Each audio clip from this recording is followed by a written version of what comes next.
The alarm screamed through every corridor of New Colony. Ho ran toward the command center, his boots pounding against the metal floor. People rushed past him, their faces painted with fear. He had been a soldier once years ago, before he became administrator of this small mining colony. He knew that sound.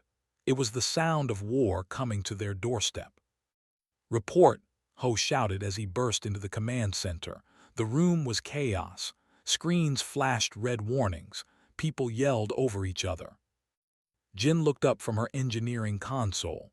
Her hands moved fast across the controls. 30 ships just dropped out of faster-than-light travel. They're Dominion vessels, big ones. She pulled up the display.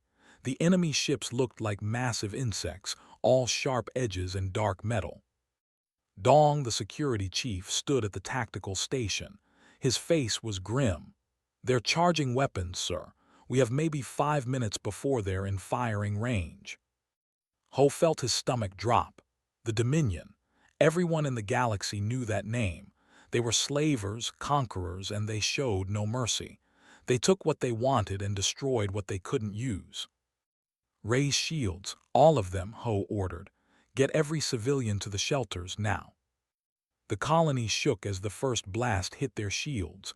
The lights flickered. Somewhere in the distance, alarms got louder. "Shields at 85%, Jin called out. "But Ho, we can't hold against 30 warships. We're a mining colony, not a military base." Ho knew she was right. New had basic defenses, enough to scare off pirates maybe, but not this. Not a full battle group. He moved to the communication station. "Send distress signals, all frequencies. Contact every Galactic Council member within range." The communications officer, a young woman named Bora, nodded and started transmitting.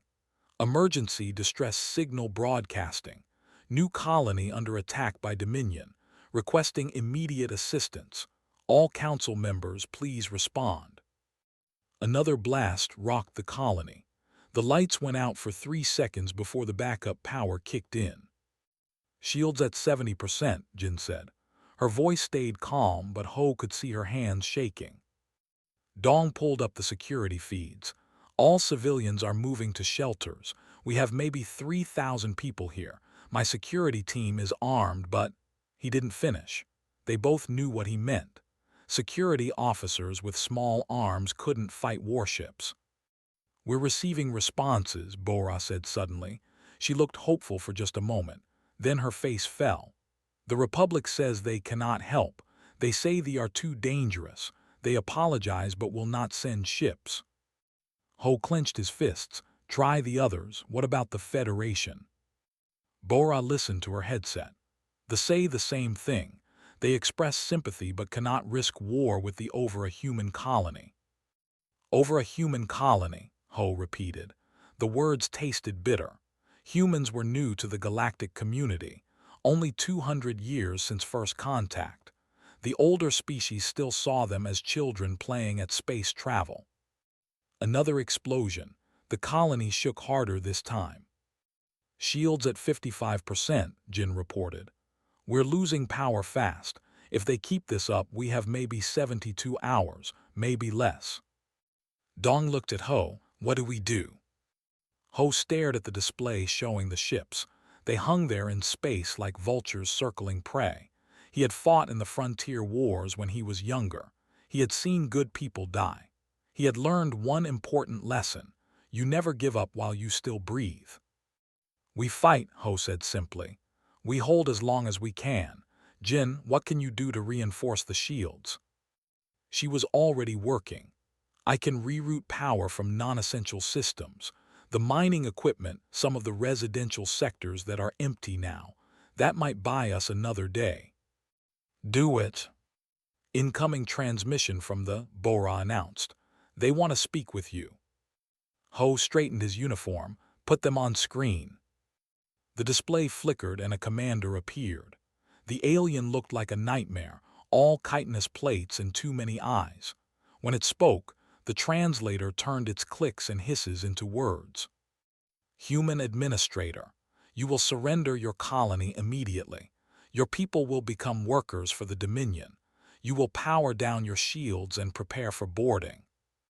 Ho stepped closer to the screen. This colony is under the protection of the Galactic Council. You are violating Council law.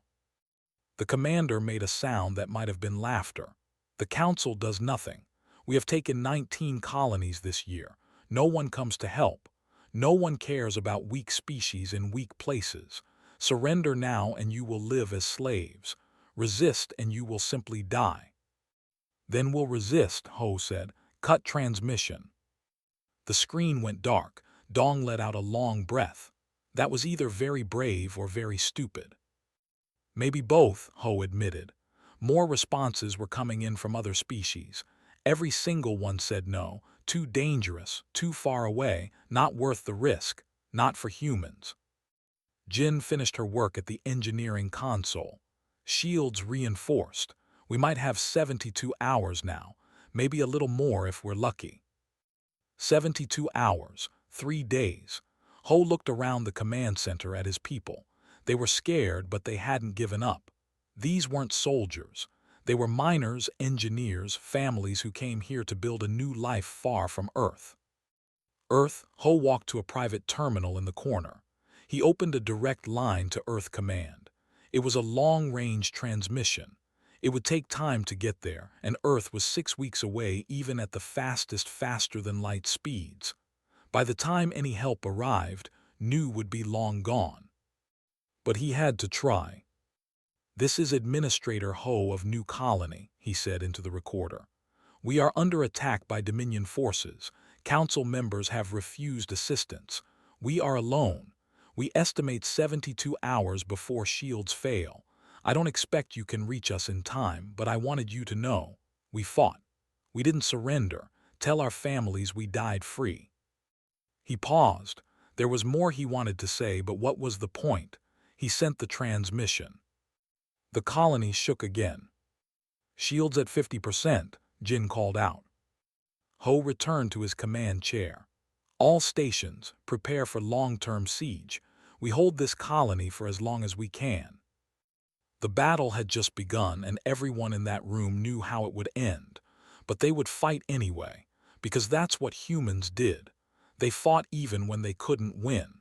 They stood even when everyone else ran. They protected their own even when the galaxy looked away. Outside, the ships continued their attack. Inside, the people of Nu prepared to face their fate. But somewhere in the dark between stars, something was moving, something fast, something angry. Something was coming. The Galactic Council station was beautiful. It floated in neutral space, a massive structure of silver and glass where dozens of species came together. Ambassador had always thought it looked peaceful. Today, it felt like a tomb.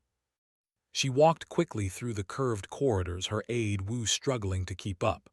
Other species moved past them, tall with their blue skin, short with their multiple arms.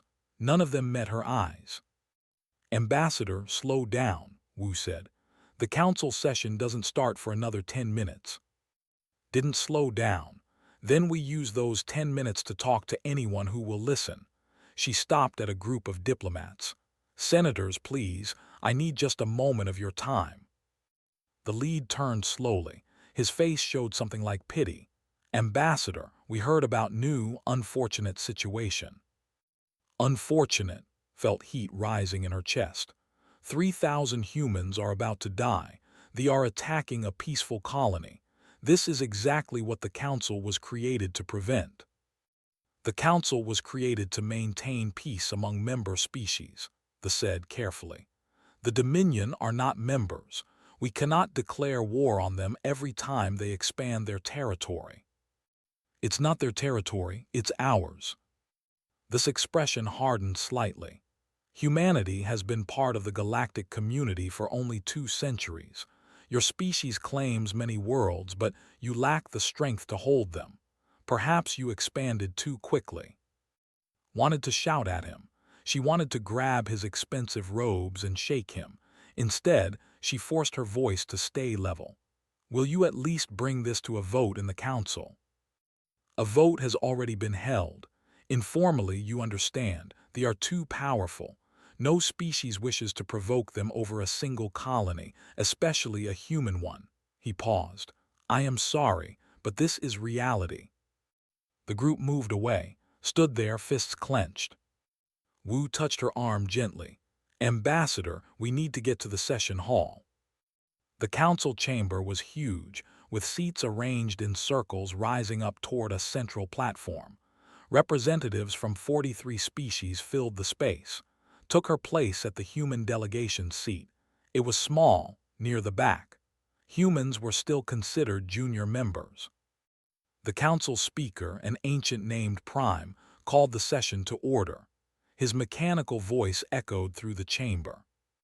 We address the situation at Human Colony New. The human ambassador has requested military intervention. The floor is open for discussion. Stood immediately. Honorable council members, New is home to 3,000 civilians. Minors, families, children. The Dominion is attacking without provocation. Under Council Charter, Article 7, all member species are obligated to defend against acts of aggression. A representative stood. They looked like walking crystals and their voice chimed like bells. Article 7 applies to conflicts between council members.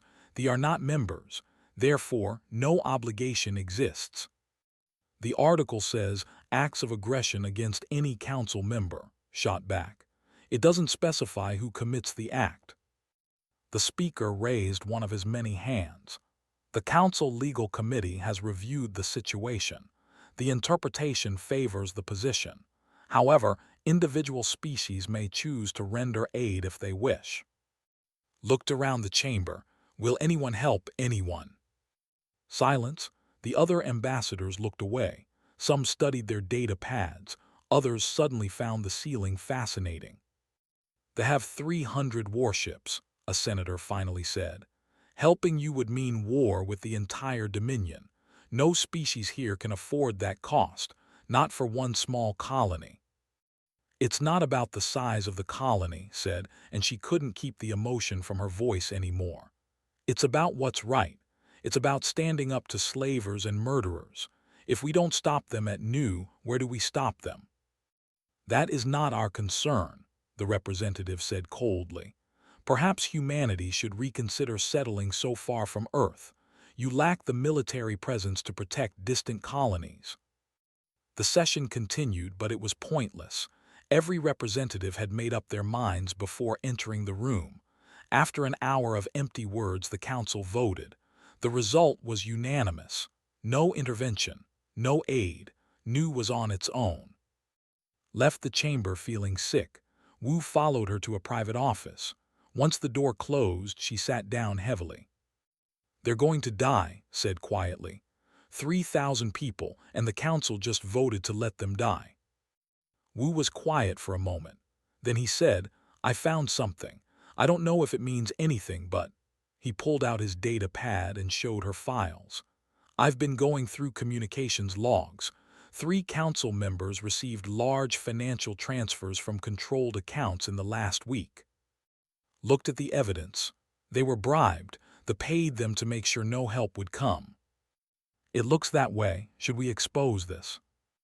To who? The council that just voted to abandon us, shook her head. No, this goes to Earth Command, immediately, highest priority, and Wu encrypt it. Use the military channels. While Wu worked on the transmission, opened a private line to Earth. She recorded her report carefully.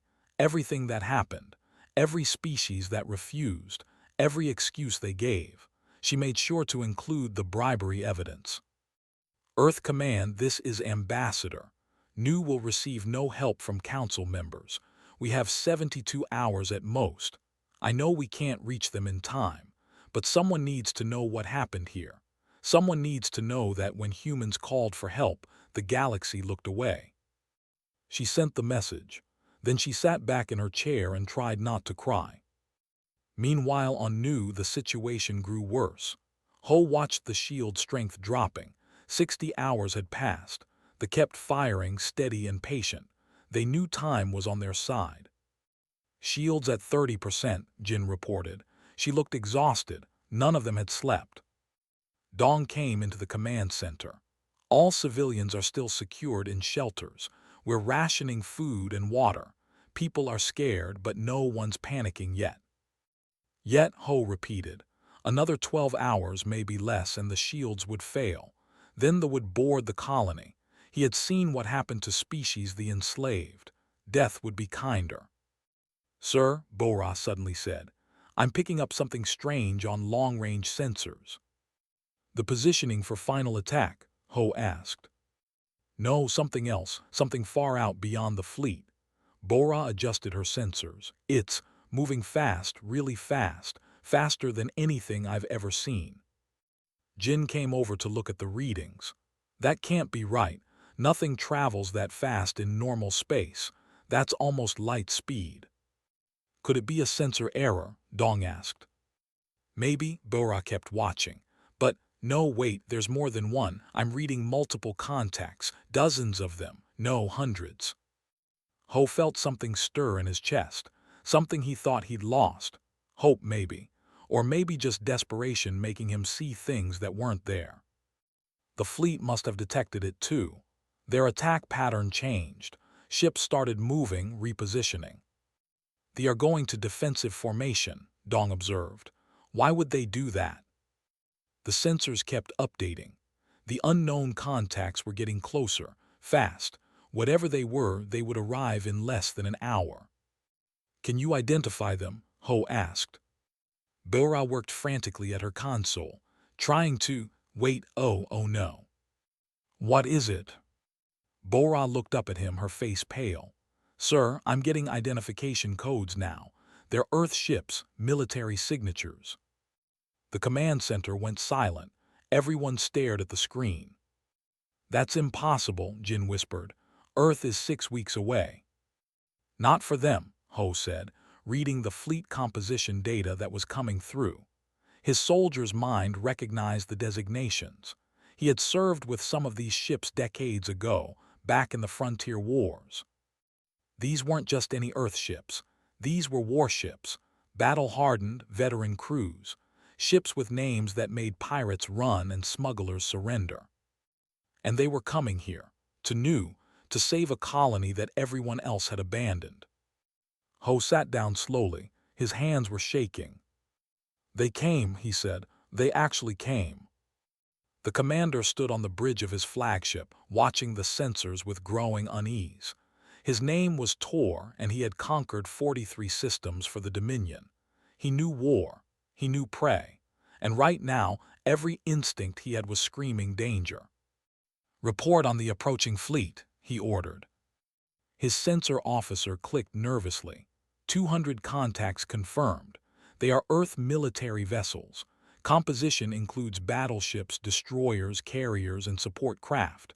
The lead vessel is... The officer paused. The lead vessel is identified as the Dreadnought's Wrath. Tor felt his blood go cold. Confirm that identification. Confirmed, Commander. It is definitely this Wrath. The entire formation matches the designation of Earth's 3rd Expeditionary Fleet. Around the bridge, the other officers stopped working. Everyone knew that name. The 3rd Fleet, one of humanity's ghost ships formations, ships that appeared from nowhere and left nothing but wreckage behind. They cannot be here, Tor said. Earth is 6 weeks distant at maximum faster-than-light speed. We attacked this colony only 60 hours ago. Nevertheless, Commander, they are here. Tor thought quickly. 200 human warships against his 30 vessels. The numbers weren't impossible. They had fought worse odds, but these were humans. Humans didn't fight like civilized species. They didn't follow the rules of honorable warfare. The other species in the galaxy had protocols. You fought until one side surrendered or until losses reached a certain threshold, then you negotiated. You preserved your expensive warships when possible. You valued the lives of your crews. Humans didn't do that. Humans fought to win, and they didn't care what it cost. Tor had seen the records from previous battles. Human ships that should have retreated kept fighting. Human crews that should have surrendered instead rammed their burning vessels into enemy dreadnoughts. Humans tracked their enemies for years, hunting them down even after wars officially ended. And worst of all, humans remembered. They remembered every attack, every casualty, every slight. They held grudges that lasted generations. "Open a channel to the human fleet," Tor ordered. Maybe he could negotiate. The screen flickered to life. A human appeared. He was older, with gray hair and cold eyes. His uniform was immaculate. Behind him, Tor could see dozens of officers working efficiently. "I am Admiral Ho, commanding the 3rd Expeditionary Fleet," the human said. His voice was calm, almost gentle. That scared Tor more than shouting would have. "You are attacking New Colony. You will cease fire immediately and withdraw your forces." Tor tried to sound confident. "Admiral, this is Dominion territory now. We are within our rights." "You have no rights here," Ho interrupted. His voice stayed calm. "You attacked humans. You threatened civilians. There are no rights that apply to you anymore. You have one chance. Leave now, leave quickly." "Or what? You are outnumbered. My 30 ships are more than enough to—" "You have 200 seconds to begin your withdrawal," Ho said. "After that, my orders are quite clear." He leaned forward slightly. "I am to ensure that no vessel leaves this system intact. Your choice, Commander. Run now or die here." The transmission ended. Tor stood there, breathing hard. Around him, his bridge crew waited for orders. 30 ships, elite warships, against humans who had crossed 6 weeks of space in 60 hours just to protect a mining colony. He made his decision. "All ships prepare for combat. Target the human dreadnought. We will destroy their command ship first." On Nu, Ho watched the display as the human fleet dropped out of faster-than-light travel. They appeared in perfect formation, a wall of steel between the colony and the— "I'm receiving a transmission," Bora said. "From the fleet flagship. They want to speak with you, Administrator." "Put it through." Admiral Ho appeared on screen. He had the face of a man who had seen too many battles and won them all. "Administrator Ho, we received your message. We're here to help." Ho felt his throat tighten. "Admiral, we didn't think anyone would come." "We always come," Ho said simply. "How are your shields?" "Failing, maybe 12 more hours at most." "Then we'll make this quick. Get your people to the deepest shelters. This is going to get loud." Ho smiled slightly. It wasn't a friendly smile. "And Administrator, no one attacks our people without paying for it. No one." The transmission ended. Ho looked at Jin and Dong. "You heard the Admiral. Everyone to deep shelters, now." 5 minutes later, the battle began. The fleet opened fire first. 30 warships unleashing everything they had at the human dreadnought. The space between the fleets lit up with weapons fire. Ho expected to see the human ships scatter or evade. That's what any sane species would do. Instead, the human formation charged forward, straight into the fire. "They're insane," Jin whispered. But Ho understood. He had been a soldier. He recognized the tactic. The humans weren't being reckless. They were being aggressive. They were sending a message: "We're not afraid of you." The human destroyers moved first, breaking formation into smaller wolf-pack groups. They weaved between ships, firing at close range, too close for the larger vessels to track effectively. Then the carriers released their fighters. Hundreds of small craft poured out, tiny dots on the sensors. They swarmed the fleet like insects, attacking from every angle. "I'm picking up a transmission from the fighters," Bora said. "They're using an open channel." She put it on speakers. A young man's voice came through, clear and excited. "This is Eagle Leader. All wings use the asteroids. Make them chase us into the field." "Confirmed, Eagle Leader. This is Hawk Squadron following your lead." The fighters dove toward the asteroid belt that surrounded Nu. The mining colony sat at the edge of a huge field of rocks and ice. The ships pursued, firing wildly. "They're leading them into a trap," Dong realized. He was right. As the ships entered the asteroid field, the human fighters vanished among the rocks. The larger vessels suddenly found themselves surrounded by obstacles, their sensors confused by all the mineral-rich asteroids. Then the human battleships opened fire, not at the ships directly, but at the asteroids near them. Massive rocks exploded into deadly shrapnel. The fleet formation started to break apart. "That's brilliant," Jin said. "They're using our own mining belt as a weapon." But the most shocking thing was still to come. Ho watched as one of the human destroyers took heavy damage. Its engines were hit, shields failing. Any other species would have ordered the crew to evacuate and abandon ship. Instead, the destroyer turned toward the nearest battleship and accelerated. The ship tried to maneuver away, but in the crowded asteroid field, there was nowhere to go. The destroyer slammed into the vessel at full speed. The explosion lit up the entire battlefield. "Did that ship just—" Jin couldn't finish the sentence. "Suicide run," Ho said quietly.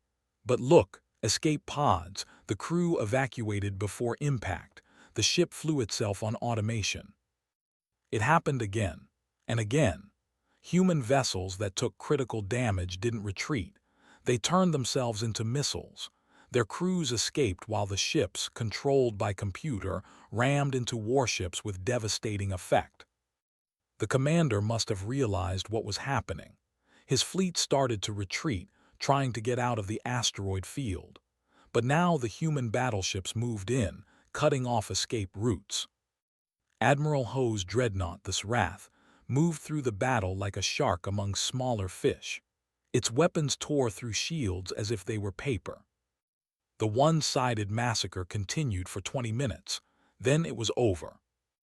Of the 30 warships that had attacked Nu, 15 were destroyed. The others were heavily damaged, trying to limp away. "The flagship is hailing the admiral," Bora reported. "They're offering to surrender." On the human fleet channel, they heard Ho's response. His voice was still calm, still gentle.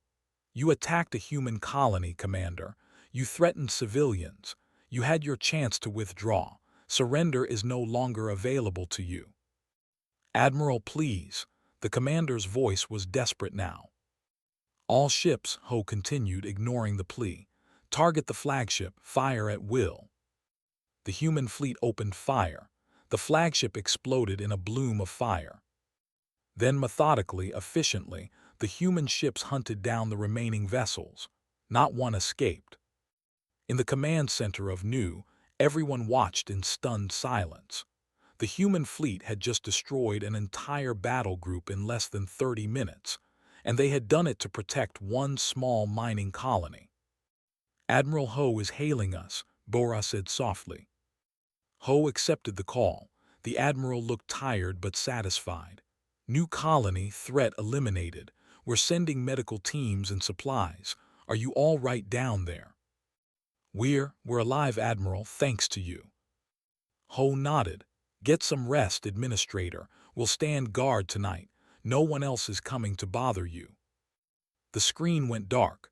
Ho looked around at his people. Jin was crying, Dong was laughing. Bora just sat there, shaking her head in disbelief. Outside, the human fleet took up defensive positions around the colony. And for the first time in 3 days, the people of Nu felt safe. Because Earth had come for them, and Earth had brought its wrath. Morning came to Nu, though in space there was no real morning. The colony's artificial lights brightened slowly, programmed to match Earth's day-night cycle. But for the first time in days, the people woke without fear. Ho stood in the landing bay, watching as human military transports descended from the fleet above. The first one touched down with barely a whisper. The ramp lowered, and soldiers emerged in neat formation. Then Admiral Ho walked down, flanked by officers. He was shorter than Ho expected, but he moved with absolute confidence. Behind him came Captain Nayung, the tactical officer whose strategies had destroyed the fleet. Ho saluted, old habits from his military days. Ho returned it, then extended his hand. Administrator Ho, it's good to meet you in person. They shook hands. Ho felt his eyes burning. Admiral, I don't know how to thank you, we thought. Everyone said no one would come. Everyone was wrong, Ho said simply. May I see your colony? Ho led them through the corridors. Everywhere they went, colonists stopped to stare at the Admiral. Some saluted, others just nodded with respect. Children peeked from behind their parents, curious about the soldiers. Jin met them in the command center. She had cleaned up and looked more alert, though exhaustion still showed in her eyes. Admiral, the engineering crew has assessed damage. Thanks to your intervention, we only lost minimal systems. Nothing we can't repair. Good, Ho said. We brought repair equipment and materials. My engineers will work with yours. He looked around the command center. You held out for 3 days against a battle group with just civilian equipment. That's impressive. We didn't have a choice, Jin said. There's always a choice, Captain Nayoung spoke for the first time. Her voice was sharp but not unkind. You could have surrendered, saved yourselves. Instead, you fought. That takes courage. Dong arrived with his security team. They all looked at the Admiral with something like awe. Sir, the civilians want to thank you. They're gathering in the main plaza. Ho nodded. Then let's not keep them waiting. The main plaza was packed. 3,000 people had squeezed into a space designed for maybe 1,000. They erupted in cheers when the Admiral appeared. People cried, shouted, waved. Some held up children so they could see the man who saved them. Ho raised his hand for silence. It took a while, but eventually the crowd quieted. People of Nu, he began. I know you've been through hell. I know you sent calls for help and were ignored. I know you thought no one cared about a small mining colony at the edge of space. The crowd was silent now, listening. But here's what I want you to understand. To Earth, there are no small colonies. There are no unimportant humans. Every life matters. Every single person from Earth, wherever they are in this galaxy, is worth crossing any distance to protect. He paused, looking around at the faces watching him. The Galactic Council failed you. Other species abandoned you. They made a calculation. Your lives weren't worth the risk. But Earth doesn't make that calculation. We don't measure the value of human lives against political convenience or military advantage. You're humans. That's all that matters. That's all that will ever matter. A woman in the crowd called out, but how did you get here so fast? Earth is 6 weeks away. Ho smiled slightly. The 3rd Expeditionary Fleet doesn't operate from Earth. We patrol the outer sectors specifically to respond to situations like this. When we received Administrator Ho's message, we were only 2 days away at emergency speed. We pushed our engines past safe limits to get here faster. You risked your ships for us, another colonist asked. We risked nothing, Ho said firmly. Saving human lives is never a risk, it's our mission, our only mission. The crowd erupted in cheers again. Ho watched the Admiral beginning to understand. The 3rd Fleet wasn't just a military force. It was a promise made real, a promise that Earth would never abandon its people. Later, in a private meeting room, Ho sat with Ho and his senior officers. Captain Nayoung spread out tactical displays on the table. We need to talk about what happens next, she said. The Dominion just lost 30 ships. They're going to want revenge. Let them want it, Ho said calmly. We destroyed their task force completely. No survivors. No one returned to tell them what happened here. Eventually they'll investigate, Ho pointed out. They'll find the wreckage. They will, Ho agreed. And they'll find something else too, Captain, show him. Nayoung pulled up an image. It showed a massive buoy floating in space, covered in lights and transmitters. We left this at the edge of the system. It broadcasts continuously in all languages. The message is simple. This system is under Earth's protection. Any vessel that enters will be destroyed. No exceptions. No mercy. Will that work? Jin asked. It already is working, Nayoung said. We've been monitoring communications. They know what happened here now. They're calling it the New Massacre. Their military command has issued orders to avoid all systems with human colonies. Massacre, Ho repeated. They attacked us. Yes, but we destroyed them completely. We didn't accept surrender. We didn't take prisoners. We eliminated 30 warships without losing a single vessel of our own. Ho's expression was serious. To the whole galaxy, that's terrifying. That's what makes them fear us. Dong spoke up from where he stood by the door. I don't understand, Admiral. Why are we feared? Other species have larger fleets, more advanced weapons. Because we fight differently, Ho explained. They have protocols, they have honor codes, they have preservation rules. They fight wars like games with rules and limitations. They value their ships and crews too much to risk them. And we don't, Ho asked. We value them more, Ho corrected.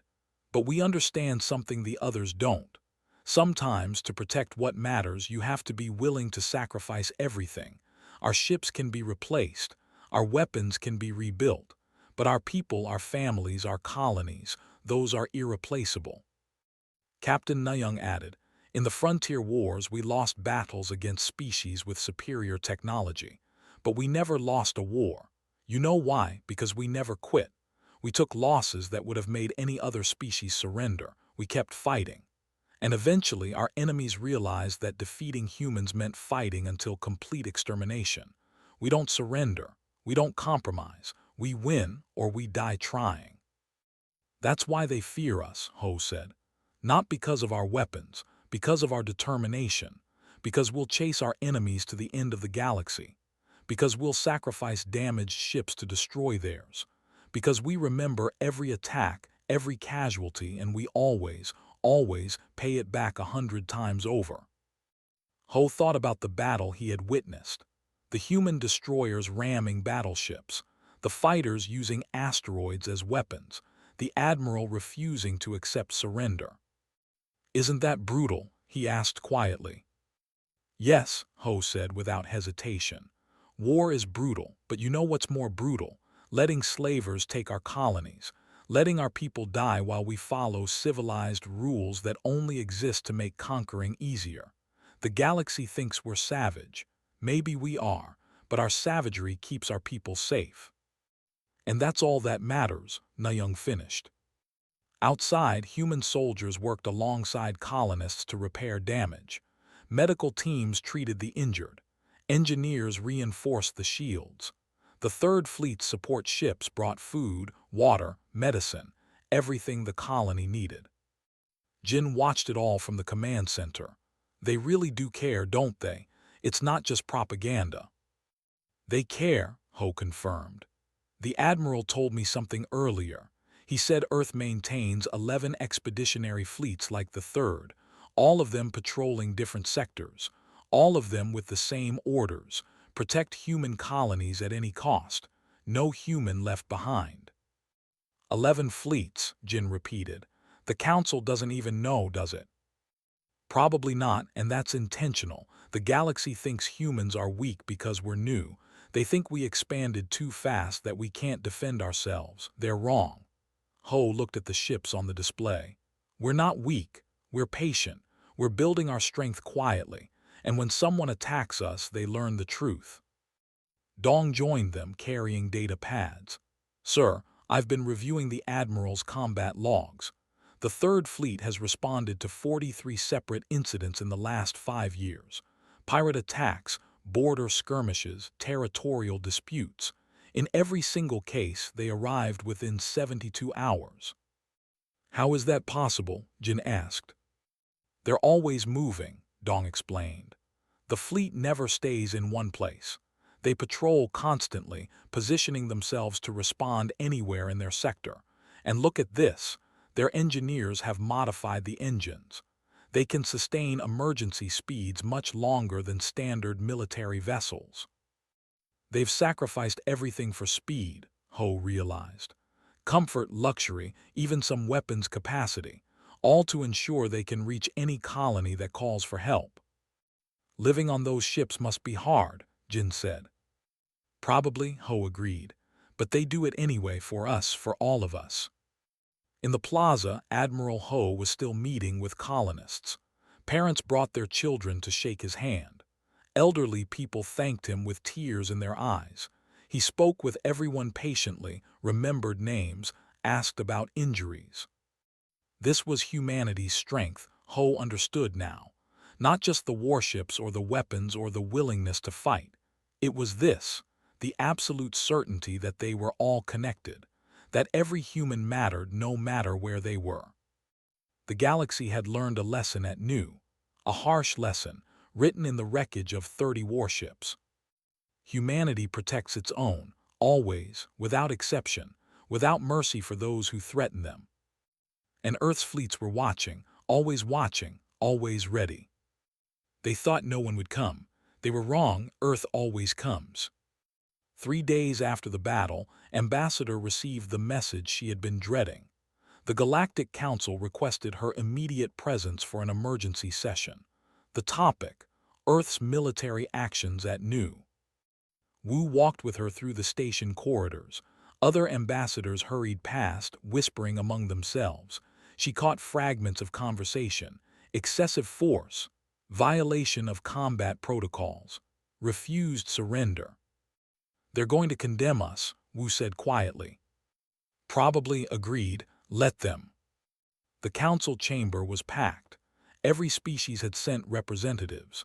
Even some that rarely attended were present. The speaker, Prime, called the session to order with sharp metallic bangs of his gavel. Ambassador of Earth, please approach. She walked to the center platform, feeling dozens of eyes on her.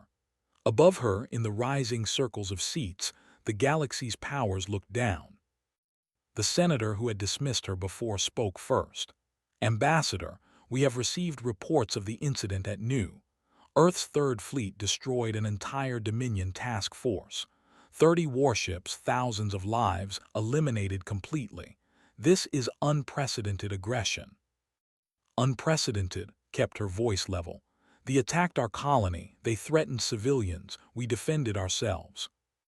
You did more than defend, a representative chimed in.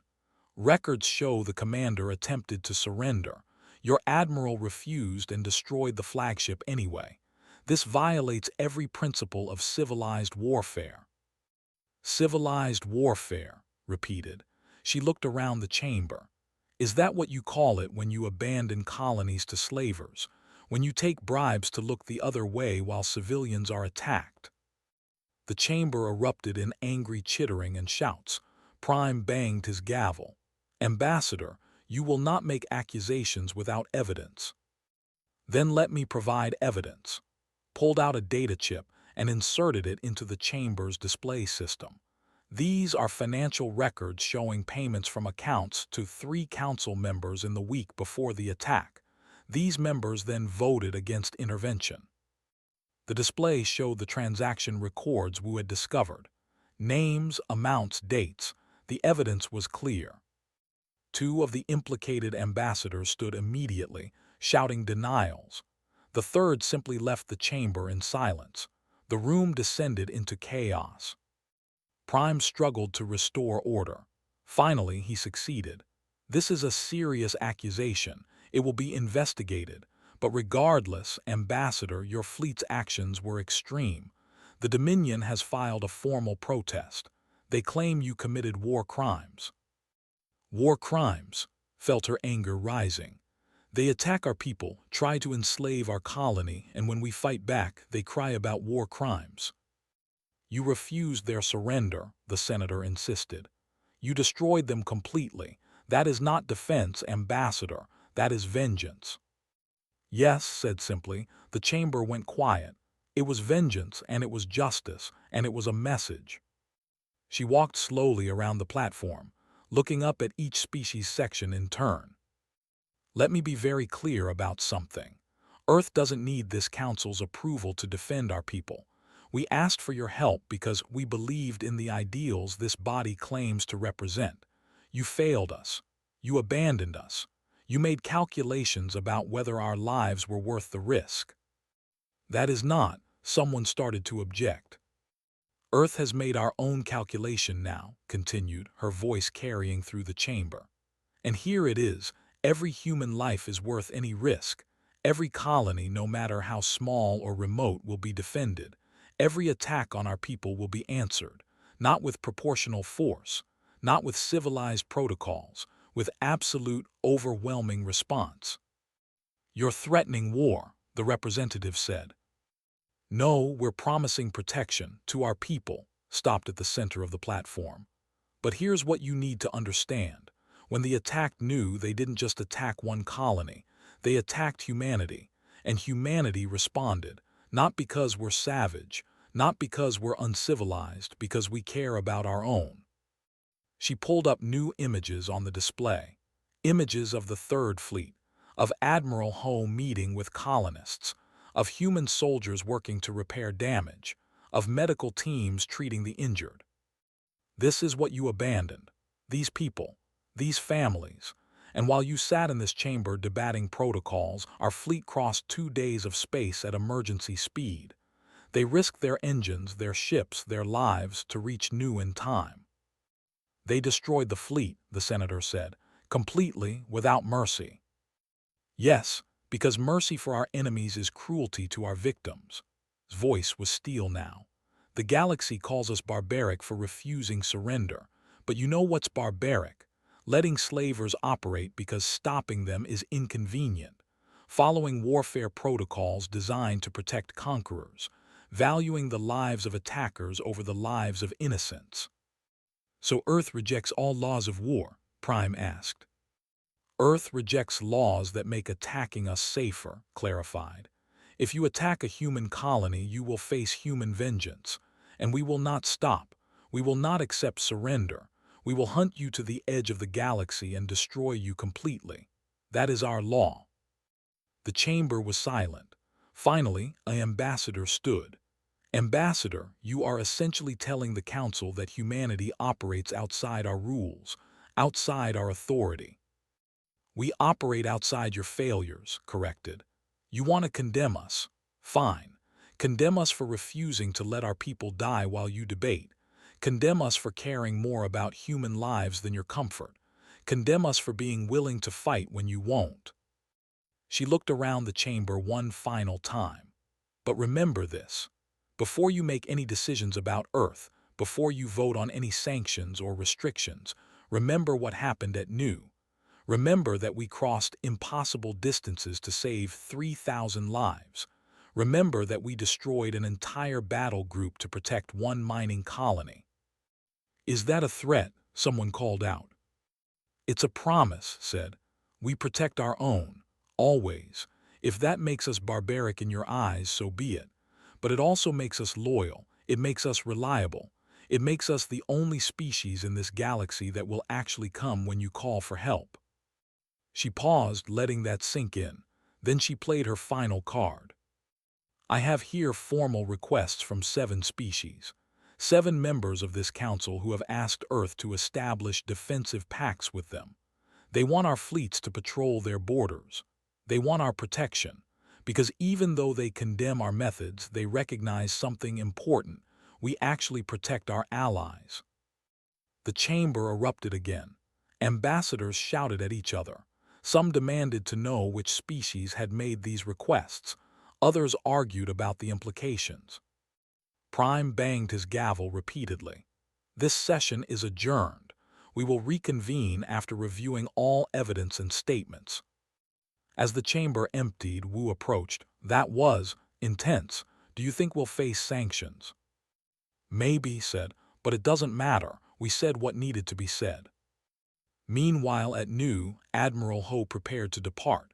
His fleet had been there for 5 days, helping repair and reinforce the colony.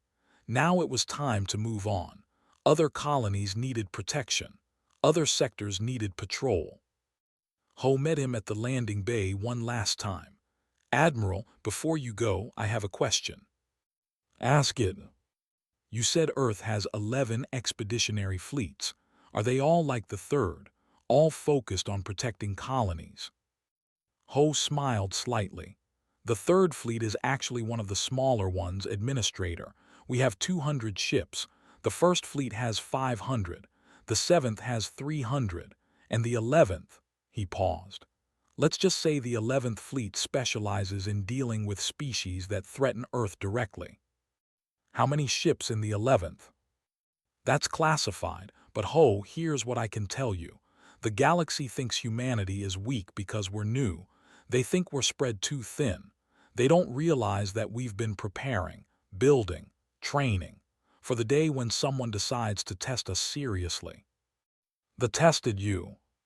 They did, and they failed the test. Ho extended his hand. Keep your people safe, Administrator, and remember, if anyone threatens new again, you call us. We'll come.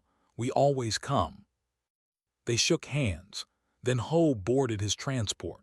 Within an hour, the third fleet departed, vanishing into faster-than-light travel. Jin stood with Ho, watching the stars. Do you think they will come back? No, Ho said confidently. They learned their lesson. He was right. 2 days later, news reached Nu. The Dominion had sent a formal petition to Earth Command. They requested a non-aggression treaty. They agreed to recognize all human colonies as protected territory. They would never attack humans again.